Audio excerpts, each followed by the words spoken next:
তাহলে আপনার শরীরের ভেতরে থাকা ইমিউন সোলজার এরা নিজেরাই শক্তিশালী থাকবে। তো কাজগুলো কি? 1 নাম্বার, ফাস্টিং বা রোজা রাখা, সম্ভব হলে সুন্নতি কায়দায় প্রতি সোমবার এবং বৃহস্পতিবার। রমজানের পর যদি সেটাও করতে না পারেন তাহলে অন্তত সপ্তাহে 1 দিন বা 15 দিনে 1 দিন ওয়াটার ফাস্টিং, অর্থাৎ একটা লম্বা সময়, সম্ভব হলে 18-20 ঘন্টা পানি ছাড়া কিছু খাবেন না। এতে আপনার শরীরের ভেতরের সিস্টেম একটু বিশ্রাম পাবে এবং গার্বেজ পরিষ্কার করার বা শরীরটাকে ডিটক্স করার সুযোগ পাবে, যেটাকে আপনারা জানেন অনেকেই অটোফেজি বলে। তবে কারো যদি ডায়াবেটিসের কারণে হাইপোগ্লাইসেমিয়া হয়ে যাওয়ার সম্ভাবনা থাকে তারা দয়া করে ডাক্তারের সাথে কথা বলে নেবেন। 2 নম্বর কাজ, যদি জানা থাকে তাহলে সপ্তাহে 1 দিন অথবা 15 দিনে 1 দিন অথবা অন্তত পক্ষে মাসে 1 দিন আপনার এই নজল প্যাসেজ বা নস্ট্রিল এটাকে ক্লিয়ার করার জন্য জলনীতি এবং সূত্রনীতি এই দুটো করতে পারেন। সূত্রনীতি যদি খুব বেশি কঠিন মনে হয় তাহলে অন্তত পক্ষে জলনীতি করবেন। এটা কিভাবে করতে হয় সেটা যদি জানা না থাকে তাহলে টিচার বা ইনস্ট্রাক্টরের কাছ থেকে সেটা সরাসরি শিখে নিতে পারেন। কাইন্ডলি ইউটিউবে ভিডিও দেখে করতে গিয়ে কোনো রকম ঝামেলা পাকাবেন না, প্রয়োজনে বাদ দেন। এটা করলে কি হয়, জলনীতি আর সূত্রনীতি করলে আপনার ব্রিদিং চ্যানেলটা ক্লিয়ার থাকে,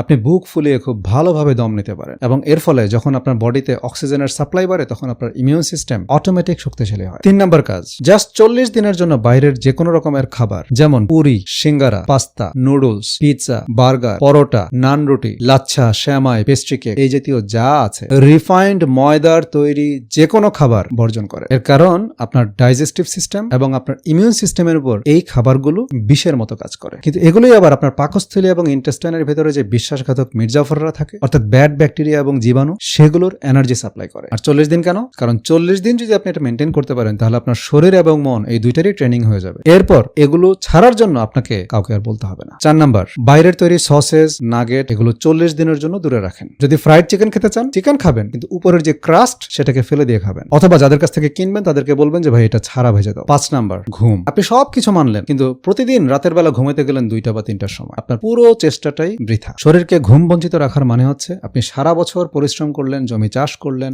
বীজ বপন করলেন, সার দিলেন, সেচ দিলেন, আগাছা নিড়াইলেন, কিন্তু যখন ফসল কাটার সময় তখন আপনি আগুন দিয়ে ক্ষেত জ্বালিয়ে দিলেন। তাই স্ট্রেস কমাতে এবং রাতের বেলা যেন ঘুমটা ভালো হয় সেজন্য প্রতিদিন 30 মিনিট অথবা সপ্তাহে 3 দিন 1 ঘন্টা করে যোগা করবেন। আর প্রতিদিন অথবা সপ্তাহে অন্তত 3 দিন 10 থেকে 15 মিনিট প্রাণায়াম করবেন। তাদের মধ্যে যদি কেউ আমাদের সাথে জুমে গ্রুপ যোগা সেশনে জয়েন করতে চান তাহলে এই ভিডিওর নিচে কমেন্ট করে জানাবেন। নরমালি আমাদের 1 মাসের ফি 3000 টাকা, কিন্তু আপনি এই 3000 টাকা ফি দিয়ে এপ্রিল এবং মে এই 2 মাস করতে পারবেন, অর্থাৎ 50% ডিসকাউন্ট। আমাদের গ্রুপ সেশনের যে ক্লাস টাইম সেটা হচ্ছে রবি, মঙ্গল এবং বৃহস্পতি রাত 8:30 থেকে 9:30। আর আমাদের এখানে ছেলে মেয়েদের জন্য আলাদা কোনো ব্যাচ নেই এবং মেয়েদের জন্য আলাদা করে কোনো ইনস্ট্রাক্টর নেই। আর জয়েন করার আগে যদি আপনার কোনো প্রশ্ন থাকে বা আপনার কোনো বিশেষ মেডিকেল কন্ডিশন থাকে তাহলে সেটা অবশ্যই আমাদেরকে ইনবক্সে জানাতে পারেন। আবার বলি, এই ভিডিওতে দেওয়া অফারটা শুধুমাত্র এপ্রিল এবং মে মাসের জন্য এবং আপনি চাইলে এই 2 মাসের মধ্যে যে কোনো সময় জয়েন করতে পারেন।